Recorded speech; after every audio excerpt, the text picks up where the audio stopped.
kalau per hari ini usaha di pertanian, khususnya di beras itu bagi petani itu berat sekali. Saya lulusan dari salah satu perguruan tinggi itu yang terjun ke dunia pertanian itu mungkin tidak ada 1% dirasa pekerjaannya berat, kasar, tidak ada hasilnya. Nah, program kita itu kan peningkatan produksi, bukan peningkatan kemakmuran petani. Peningkatan produksi meningkat, apa yang terjadi? Harga turun. Ya. Sehingga yang membuat turunnya adalah programnya pemerintah. Nah, kartu tani ini menjadi salah satu simbol kedaulatan petani. Bisnis pertanian itu sangat luar biasa potensial.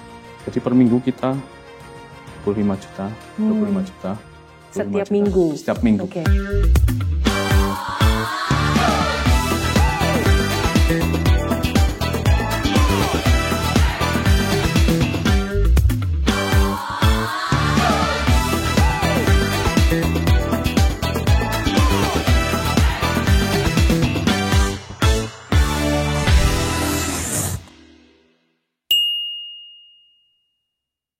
Halo kawan-kawan, jumpa lagi dengan saya Anjana Demira di talk show Gagasan Progresif. Di sini kita akan menjelajahi ide-ide segar dan pemikiran progresif yang akan membawa Indonesia ke masa depan yang lebih baik. Nah, kalau kita berbicara soal kedaulatan pangan, ini menjadi salah satu ciri bangsa yang makmur. Indonesia sebagai negara agraris harusnya memiliki akses yang mudah terhadap berbagai jenis pangan. Namun, realitanya masih banyak masyarakat yang mengalami kesulitan dalam memenuhi kebutuhan pangan mereka. Mengapa ini bisa terjadi dan apakah para petani kita sudah sejahtera? Nah, kita akan bahas langsung mendalam dengan bincang-bincang kali ini bersama dengan Profesor Sony Heru Priyanto. Prof ini merupakan akademisi yang aktif menulis berbagai jurnal ilmiah. Selamat datang, Prof. Dan juga pendiri Floss Hidroponik. Ini dikenal sebagai petani milenial. Mas Hendy Nurseto, selamat datang juga Mas. Selamat datang di Gagasan Progresif. Bagaimana kabarnya? Baik. Alhamdulillah. Baik. Nah, tapi sebelum kita lanjut, mungkin kawan progresif di sini bertanya-tanya. Mas Hendy ini kan sebagai pendiri Floss Hidroponik, petani milenial. Nah, mungkin bisa diceritakan ke kawan progresif sebenarnya petani di bidang apa? Nanam apa sih, Mas? Iya, untuk budidaya kami adalah melon hidroponik. Kita ada melon Japanese dan melon Korea. Kita kerjasama dengan kelompok tani. Semuanya ada 22 greenhouse. Semuanya berada di kelompok tani. Dan kami juga produksi benih. Jadi kami memproses cabai. Kita kirim ke perusahaan benih. Jadi kita ada 10 hektar. 10 hektar? Iya. Ternyata potensinya luar biasa. Dan alhamdulillah kemarin bersama Bapak Gubernur Jawa Tengah dulu, Pak Ganjar, itu kita coba 10 greenhouse dulu. Jadi kami difasilitasi 10 greenhouse untuk pilot project program greenhouse secara nasional. Alhamdulillah sampai saat ini saya juga masih berkomunikasi dengan kementerian sebagai salah satu konsultan untuk greenhouse yang ada di Indonesia. Kalau kita bicara soal kedaulatan pangan, ini berarti penyediaan pangan dengan memaksimalkan produksi pertanian dalam negeri untuk meminimalkan impor dari negara lain. Nah, terkait pandangan ini, sejauh ini kedaulatan pangan di Indonesia seperti apa? Mungkin boleh dari Prof. Sony dulu, silahkan. Kedaulatan pangan saya maknai sebagai kemandirian pangan. Kemandirian pangan, yang kedua kedaulatan adalah kebebasan kita dalam memilih. Jadi ada kemerdekaan di situ ya, ada kemandirian, ada kemerdekaan. Kemerdekaan dalam konteks kita bisa memilih apa yang bisa untuk kebutuhan kita. Nah, tapi kedaulatan pangan ini tidak akan terjadi kalau tidak ada kedaulatan petani. Ini yang sering dilupakan. Jadi kita gembar-gembor kedaulatan pangan, tapi lupa pelakunya itu ditinggalkan atau masih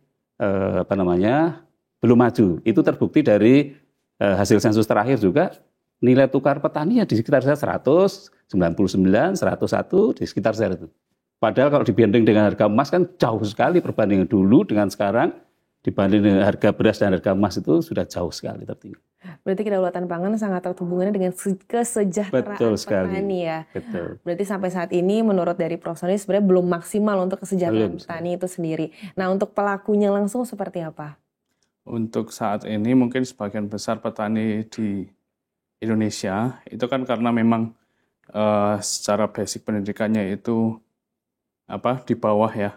Sebagian besar adalah lulusan SD atau tidak lulus SD, jadi penerapan teknologinya itu kurang. Jadi menurut saya itu untuk kedaulatan pangan di pertanian itu masih proses menuju ke kedaulatan. Tapi sebenarnya sampai saat ini sudah lebih baik pastinya dibandingkan dengan yang sebelumnya, seperti apa? Jadi di Jawa Tengah sendiri ini sudah mulai banyak petani-petani milenial yang sudah terjun ke desa-desa, khususnya desa, itu membantu petani-petani yang ada di daerah supaya untuk meningkat levelnya. Nah, salah satu media pernah menerbitkan artikel Indonesia negara darurat impor pangan. Jadi dalam 11 tahun terakhir, rakyat Indonesia ini telah menghabiskan 1.272 triliun rupiah hanya untuk berbelanja 6 dari 9 kebutuhan pokok. Padahal kita adalah negara agraris, yaitu beras, susu, bawang, garam, daging, gula dari pasar internasional. Nah, pasar dalam negeri apakah tidak cukup? Oke, sebetulnya kalau pasarnya jelas itu naik terus ya. Kebutuhan pasarnya itu naik terus. Yang naik turun itu kan supply-nya. Nah, ini yang naik turun ini bisa diatasi atau bisa diminimalisir dengan satu adalah teknologi. Betul tadi katakan Mas Hendy ya, teknologi. Kemudian kemampuan untuk melihat pasar. Nah, pasar ini kalau selama ini kan petani dengan pendidikan yang belum tinggi itu atau rata-rata SD itu, maka yang bisa dilakukan hanya di padi. Padahal peluang untuk usaha pertanian itu tidak hanya padi. Termasuk juga yang dilakukan Mas Hendy di hortikultura, yaitu salah satunya misalnya melon. Nah, usaha di bidang pertanian atau bisnis di bidang pertanian yang belum digeser atau belum dari sosial saja, kebutuhan sehari-hari, kebutuhan bisnis ini yang belum. Nah, kalau ini digeser, saya kira petani kemudian bisa melihat dia mau usaha apa ini. Oh, lihat pasarnya. Pasarnya lagi menguntungkan, ini misalnya cabai. Dia merencanakan usaha cabai. Sehingga menurut saya kalau dilihat dari potensi sumber daya alamnya luar biasa. Tongkat aja bisa jadi tanaman kok. Contoh apa? Ketela pohon itu, kan kayu jadi tanaman. Dilempar jadi tanaman. Dan saya membuktikan sendiri. Di kiri kanan saya di Jawa Tengah, di Salatiga rumah saya, itu apapun bisa tumbuh. Siapa yang nanam? Ya karena resource-nya ada. Nah, cuman memang arahnya kalau saya menggeser dari orientasi ke produksi menjadi orientasi pasar. Nanti kalau sudah orientasi pasar ke orientasi bisnis. Oke, berarti secara nggak langsung memang pendidikan petani juga menurut Prof penting juga ya. Betul. Untuk mereka bisa lebih eksplorasi dalam menanam selain padi sebenarnya ya. Kalau dari Mas Hendy sendiri seperti apa melihatnya? Ya, lanjut yang tadi untuk tingkat pendidikan petani itu, karena itu berkaitan dengan efisiensi produksi dan juga input teknologi yang ke pertanian. Jadi semakin petani itu input teknologi dan informasinya semakin baik, jadi kita tahu, oh ini potensinya komoditas ini sangat baik. Oh ternyata ini kurang baik. Jadi kita bisa memilih, kita bisa membuat strategi ke depannya, baiknya seperti apa. Kita mau kerjasama dengan perusahaan apapun atau kita mencari modal oleh perbankan itu juga bisa. Itu mungkin seperti itu. Ini juga data menarik nih Prof soal beras. Jadi impor beras Indonesia ini mencapai 1,59 juta ton Januari sampai Agustus 2023. Di mana mayoritas dari Thailand 802.000 ton setara 50% dari total impor beras. Sebenarnya gimana biar petani ini mungkin lebih produktif selain teknologi mungkin yang tadi udah dibahas juga sama Prof? Oke, saya berarti ya. Iya. Saya melanjutkan tadi ya. Jadi untuk kedaulatan petani itu harus didukung oleh kapasitas dan kapabilitas petani. Kapabilitas petani satu adalah pendidikan. Yang kedua adalah skill di bisnisnya ya, di produksi pertaniannya. Yang ketiga adalah entrepreneurial kompetensi di entrepreneurship di usaha. Nah ini menurut saya harus jadi program ke depan ini untuk petani-petani supaya kapasitas sebagai petani atau kapasitas sebagai pengusaha di sektor pertanian itu mumpuni gitu. Itu yang pertama. Yang kedua terkait dengan impor beras yang tinggi itu bagi saya itu kalau per hari ini usaha di pertanian khususnya di beras itu bagi petani itu berat sekali. Artinya itu pilihannya sangat terbatas dan boleh dikatakan tidak untung. Beras. Sehingga dia mulai lari ke beberapa yang lebih rasional untuk diusahakan. Jadi mereka ini para petani itu usaha di beras itu untuk safety, untuk rasa aman saya sudah usaha. Tetapi sebenarnya kalau dari sisi bisnis nggak masuk. Sehingga jangan juga dipaksa petani untuk bisnis yang tidak masuk atau tidak visible itu kemudian untuk memenuhi kebutuhan masyarakat Indonesia. Kecuali ada kebijakan kompensasi.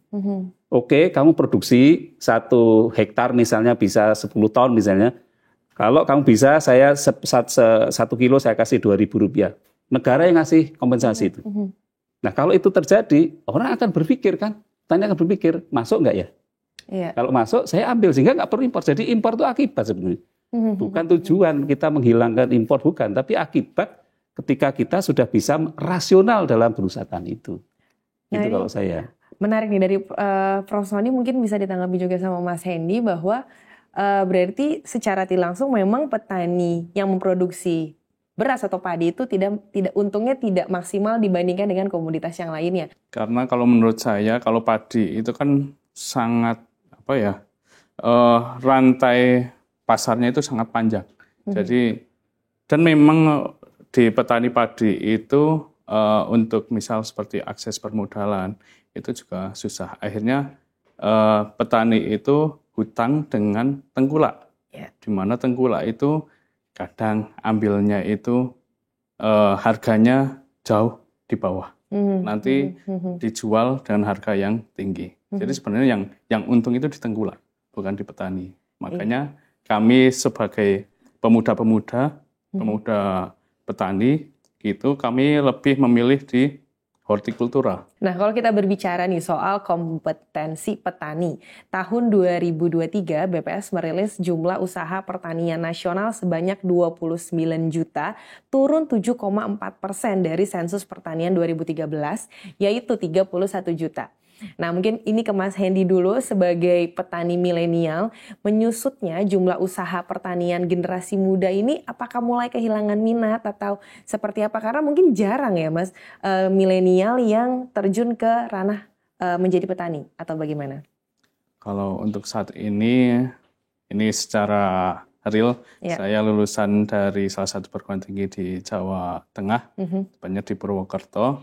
Itu yang terjun ke dunia pertanian itu mungkin tidak ada 1%. Dari satu angkatan gitu? Dari satu angkatan. Seperti itu. Karena dirasa pekerjaannya berat, kasar, tidak ada hasilnya. Tapi ternyata setelah dijalankan, ternyata di bisnis pertanian itu sangat luar biasa potensial.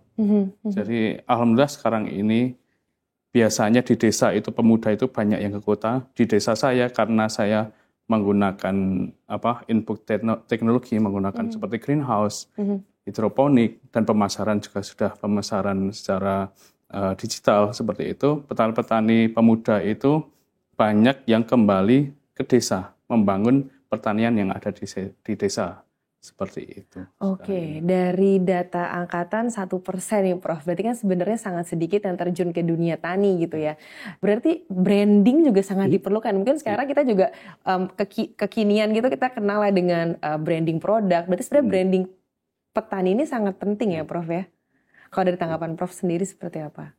Oke, kalau dunia pertanian sendiri itu kan brandingnya kurang bagus ya. Artinya cangkul, caping gitu ya. Nah, memang ini perlu dirombak, ekosistemnya perlu dirombak. Kalau saya usul itu modernisasi pertanian. Dulu saya ada jadi dekan di Fakultas Pertanian, saya larang tuh pakai cangkul dan caping karena itu simbol ketidakproduktifan gitu ya. Sehingga saya ingin pertanian itu supaya menarik generasi muda ya harus ekosistem dirubah. Nah, harusnya sekarang mengarah ke digitalisasi pertanian. Nggak suka itu kalau membranding pertanian ya pertanian digital. Jadi mulai dari hulu itu sudah pakai komputer, kalau saya sebut itu computer vision ya. Sejak awal itu sudah, tanah ini mengandung unsur hara apa, kemudian kalau yang kurang apa, kemudian pupuknya apa. Itu secara otomatis sudah bisa di situ. Dia ada alat bayangan saya itu ada traktor yang punya kemampuan alat mendeteksi itu udah sangat bisa sekarang, sangat bisa. Sehingga Kementerian Pertanian harus mengarah ke situ.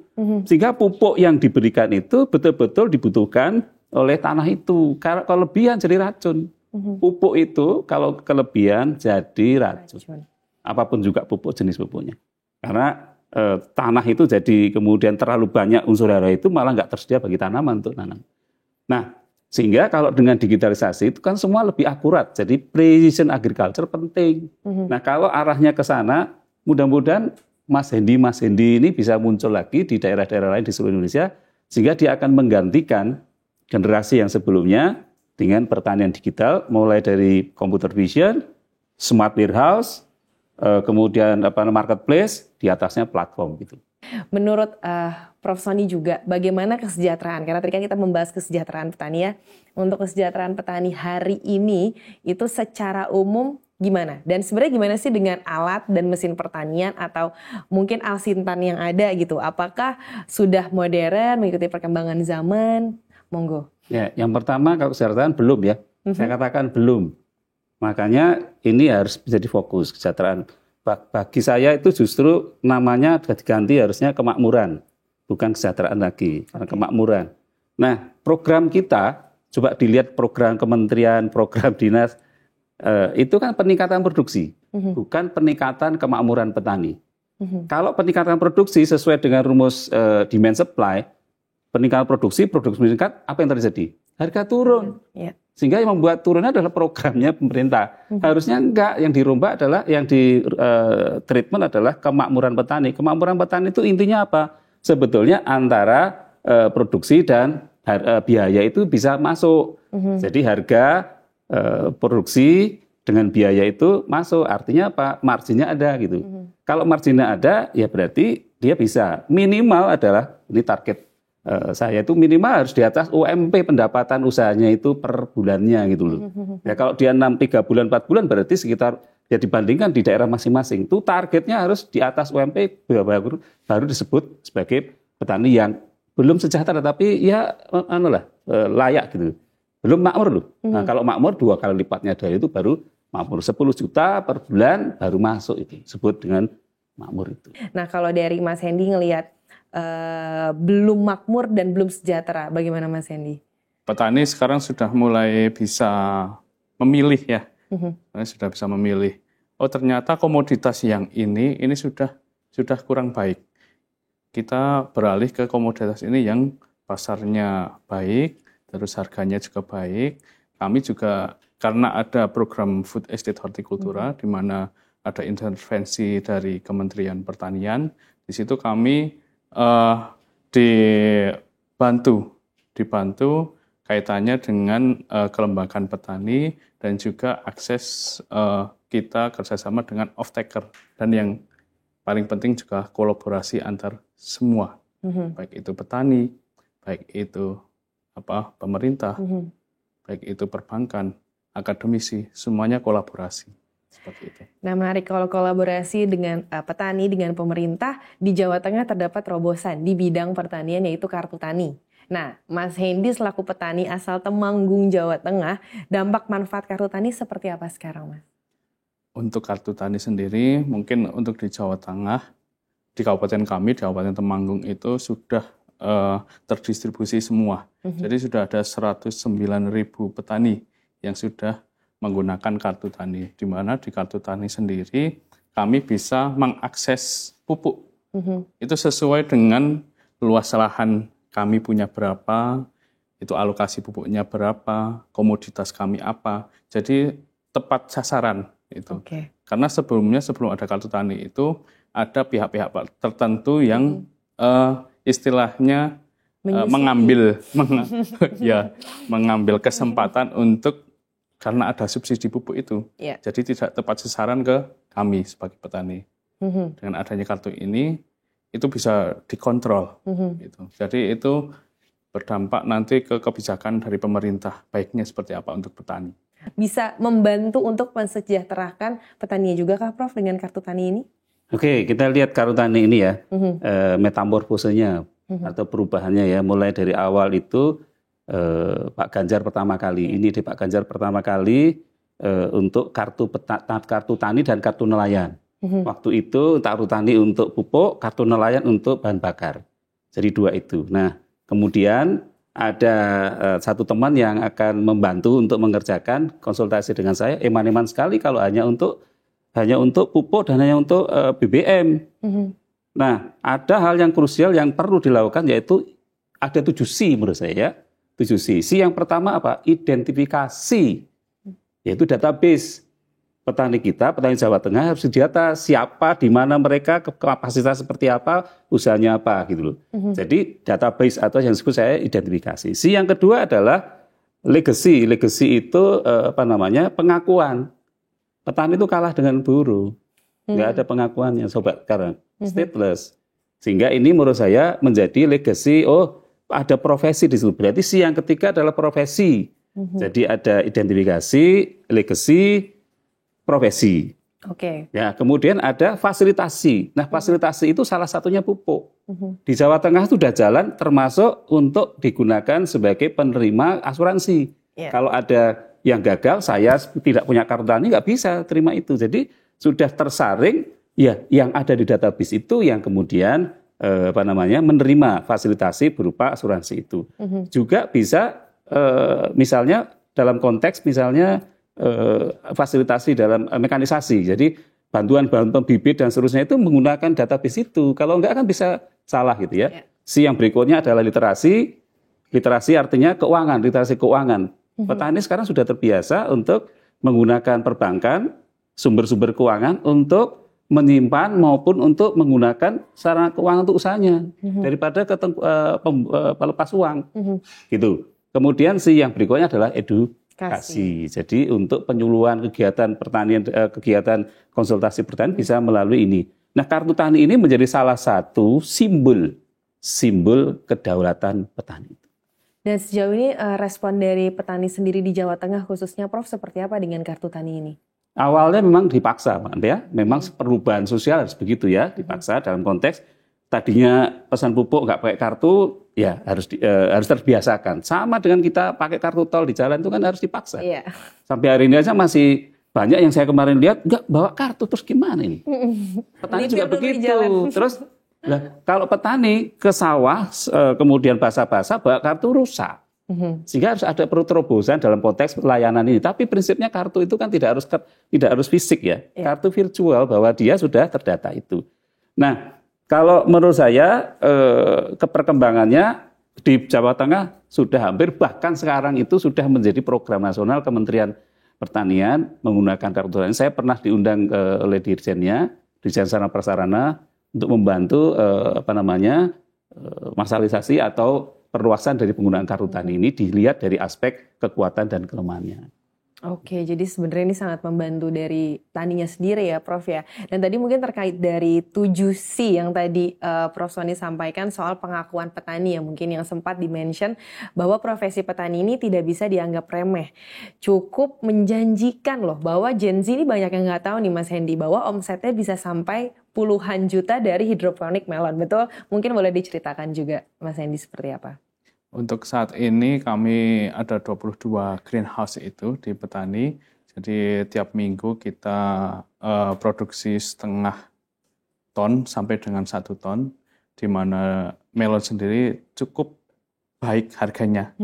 Itu di kami, di tingkat petani itu sudah 25.000 per kilogram. Jadi per minggu kita 25 juta, 25 juta. 25 setiap juta. minggu? Setiap minggu, seperti itu. Dan semuanya itu kita bersama-sama dengan kelompok tani. Jadi satu. Bukan saya pribadi, tidak. Jadi saya bersama-sama dengan kelompok tani yang ada di daerah-daerah. Untuk saat ini kami ada di 4 kabupaten. Ada di 3 di Jawa Tengah, 1 di Yogyakarta. Jadi kita bersama-sama kolaborasi supaya kemakmuran tadi ya, kemakmuran petani itu meningkat, pasar kita pasarkan di Jakarta dan kota-kota besar. Oke, mungkin nanti kalau ada kawan progresif yang tertarik mau bertani melon hidroponik bisa konsultasi ke Mas Hendy. Bisa, sangat bisa. Sangat bisa. Tapi kalau saya nyobain bisa juga Mas. Boleh. Di Jawa Tengah sendiri mungkin seperti apa Prof saat ini untuk para petaninya sendiri? Ya, program di Jawa Tengah sudah sangat sudah sangat banyak. Salah satu yang terakhir yang sedang digarap di Jawa Tengah itu Farmer Enterprise. Farmer Enterprise itu sebetulnya kalau dalam teori itu namanya korporasi petani. Sudah ini tahun ketiga, jadi tahun ketiga yang disasar adalah beberapa kelompok-kelompok tani yang memiliki potensi usaha. Tidak hanya di beras ya, tidak hanya di beras. Beras ada di daerah Kabupaten Sragen, ada satu. Nah, ini menarik ya. Jadi kelompok tani atau gapok tani tadi punya bantuan alat dan mesin pertanian khususnya untuk pengolahan pengolahan beras. Jadi dia bisa mengolah beras, menggiling beras sampai dengan sorting, packaging, grading, bahkan label. Nah, dia mainnya tidak untuk memenangkan persaingan atau berkompetisi, dia mainnya tidak pada pasar beras yang biasa tapi premium. Jadi kayak beras merah misalnya contohnya. Jadi mainnya di situ supaya apa? Masuk, marginnya dapat. Kalau enggak bisa masuk. Jadi fasilitasi pemerintah tanpa kreasi dari anak-anak muda tidak bisa. Tanpa pendampingan dari pemerintah tidak bisa. Nah, di sinergi antara bantuan dari pemerintah, kemudian respon dari kelompok tani tadi, kemudian juga kemampuan dia untuk melihat pasar ini menjadi penting ya. Nah, sekarang akan berkembang tahun depan, sudah tahun ketiga, kebetulan saya membantu teman-teman untuk Farmer Enterprise atau korporasi petani ini. Sebetulnya tujuan saya, ada tujuan teman-teman di Jawa Tengah, Dinas Pertanian, itu adalah bagaimana membudayakan budaya usaha atau budaya bisnis. Budaya bisnis apa? Pertama adalah legalisasi kelembagaan. Kedua adalah ownership. Petani itu sampai hari ini tidak punya ownership, jelas. Jadi kalau ada bantuan pemerintah, misalnya tadi peralatan yang miliaran itu, status petani seperti apa dalam konteks bantuan itu? Belum jelas. Nah, ke depan harusnya sebagai dia pemegang saham atau pemegang salah satu kepemilikan di situ. Nah, di dalam korporasi petani itu diarahkan ke sana untuk ownership itu. Karena ownership itu salah satu syarat untuk kemakmuran petani tadi, kepemilikan itu.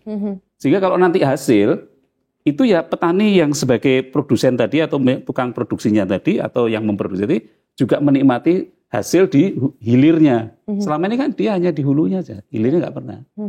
Nah, ini sistem revolusi kepemilikan ini menjadi penting untuk kedaulatan petani dan nanti kedaulatan pangan itu.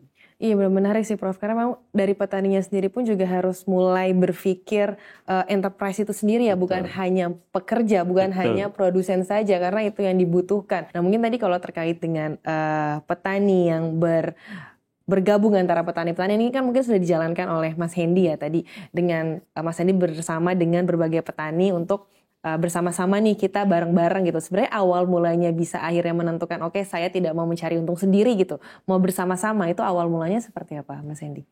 Jadi seperti ini, saya melihat petani di daerah itu kesannya itu miskin seperti itu. Dan memang kenyataannya itu seperti itu. Jadi saya mencoba kembali ke desa, kita bersama dengan pemuda-pemuda, kita mencari terobosan baru. Apa sih komoditas yang baik, apa sih sistem yang baik seperti itu.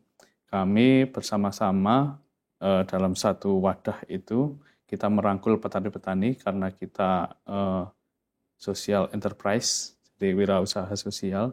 Jadi dampak sosial yang lebih kita utamakan seperti itu. Kami bersama-sama, kami kolaborasi dengan yang pertama akademisi. Kami petani tidak bisa seperti ini tanpa akademisi. Yang kedua selanjutnya adalah dari pemerintah, baik itu pemerintah paling terkecil, pemerintah desa, kecamatan, kabupaten, provinsi sampai ke pemerintah pusat. Dan yang ini petani itu di permodalan, jadi kami kolaborasi juga dengan perbankan. Jadi ada 4 yang kita kolaborasikan. Akhirnya sampai saat ini kita semakin besar, dan juga diakui oleh masyarakat luas.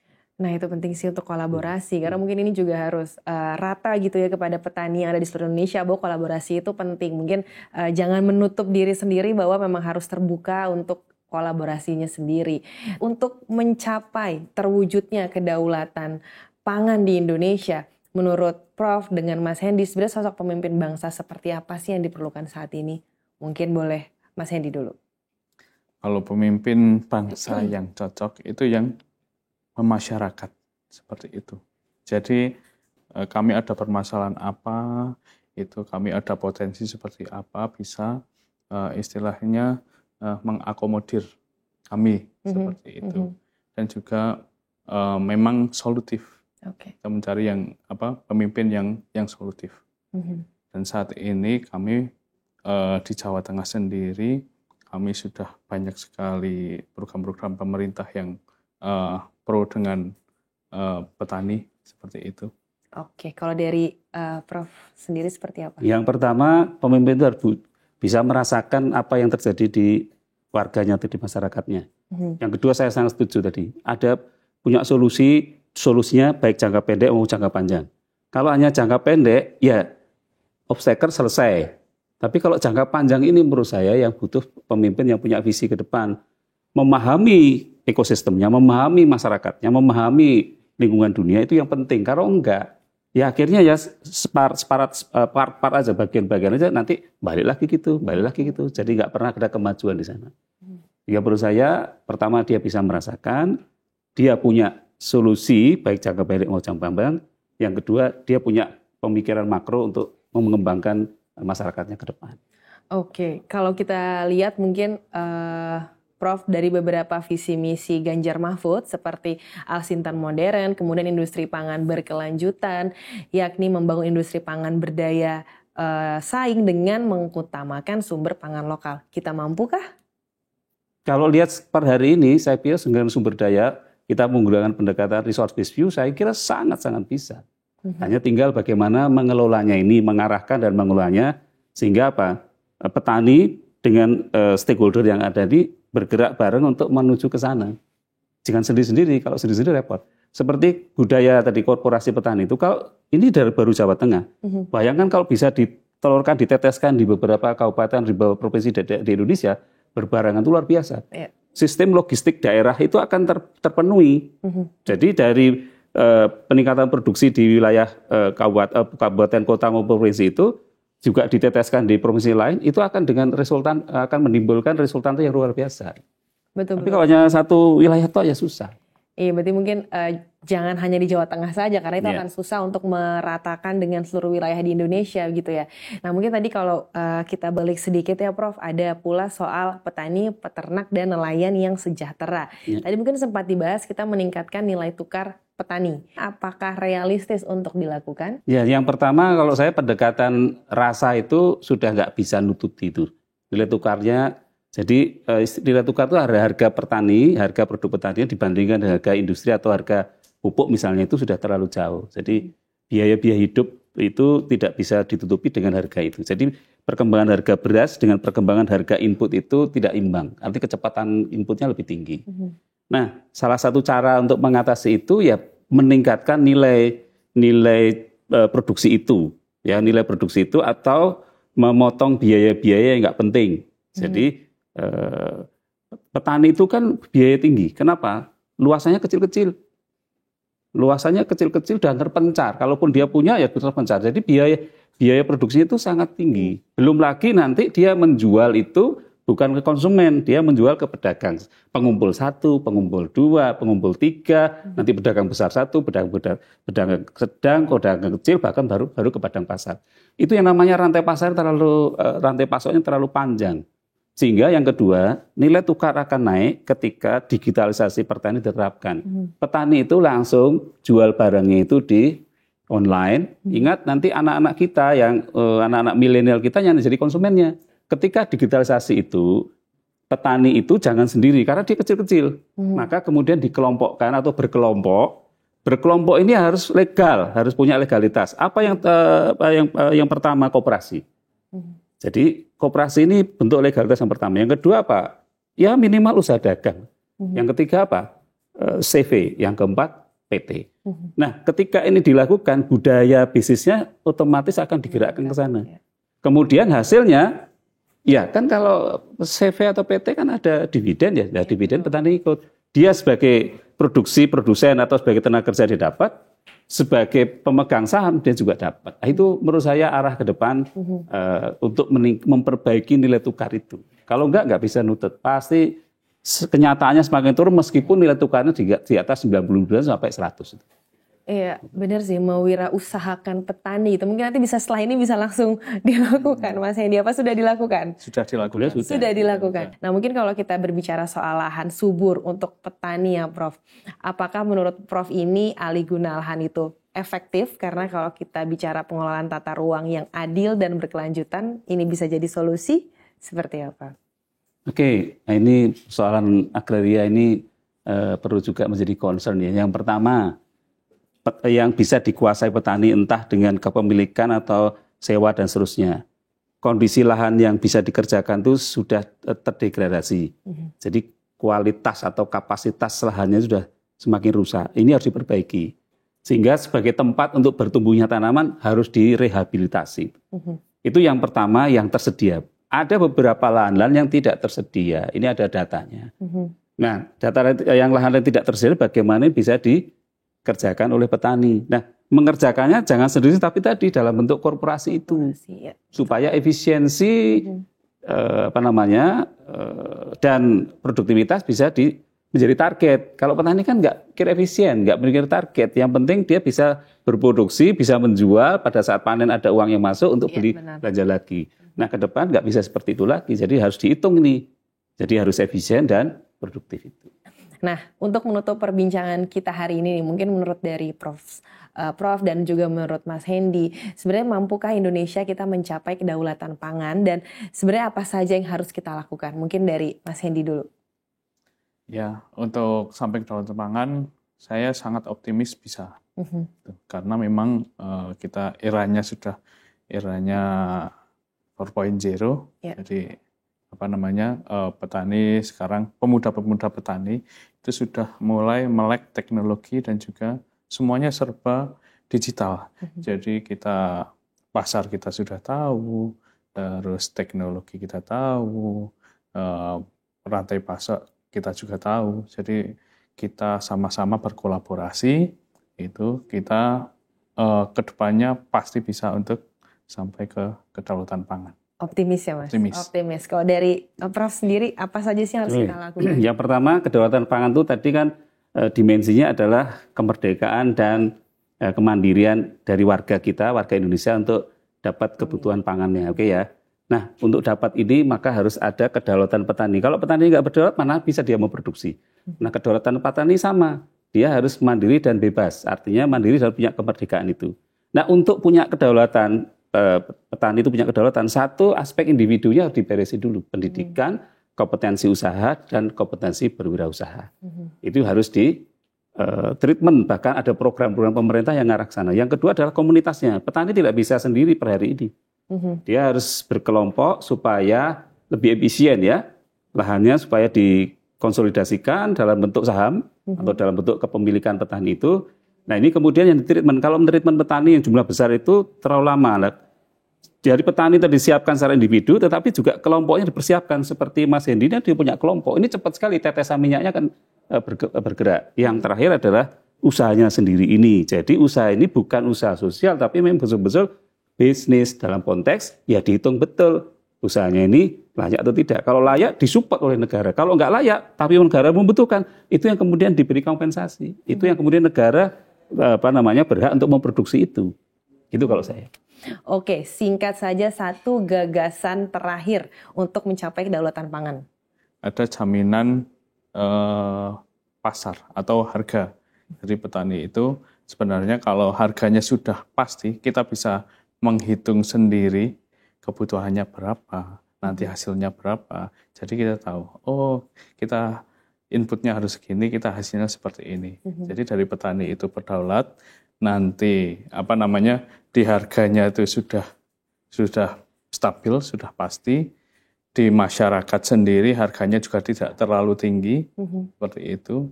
Jadi petani baik, masyarakat yang membeli pertanian juga mudah. Oke, terakhir Prof, silakan gagasannya. Memakmurkan petani. Memakmurkan petani. Betul. Oke. Buatlah mereka makmur, maka akan berdaulat pangannya. Baiklah, terima kasih banyak loh Prof. Dan juga Mas Hendy sudah hadir di Gagasan Progresif dengan mungkin tadi insight-insightnya yang sangat baik sekali juga buat kita nih teman-teman yang mungkin awam gitu ya di kalangan petani sebenarnya seperti apa. Kita hanya melihat dari luar, tidak tahu ternyata memang untuk mencapai kedaulatan pangan itu butuh kolaborasi dari hulu ke hilir. Yang mungkin tadi Prof. Sony sudah sampaikan bahwa memang banyak sekali yang harus dikejar, tapi optimis bahwa kedaulatan pangan itu bisa tercapai. Nah, seru sekali ya kawan-kawan progresif pembahasan kita kedaulatan pangan bagi Indonesia. Tentunya mungkin ini erat kaitannya dengan produktivitas nasional serta berbagai tantangan yang dihadapi Indonesia untuk mencapai kemakmuran serta kedaulatan pangan. Nah, semoga gagasan progresif yang kita bahas ini memberikan inspirasi. Terima kasih kawan-kawan yang telah bergabung. Kita akan jumpa lagi di episode berikutnya. Tetaplah progresif menuju Indonesia yang lebih baik. Saya Anjana Demira, sampai jumpa dan terima kasih.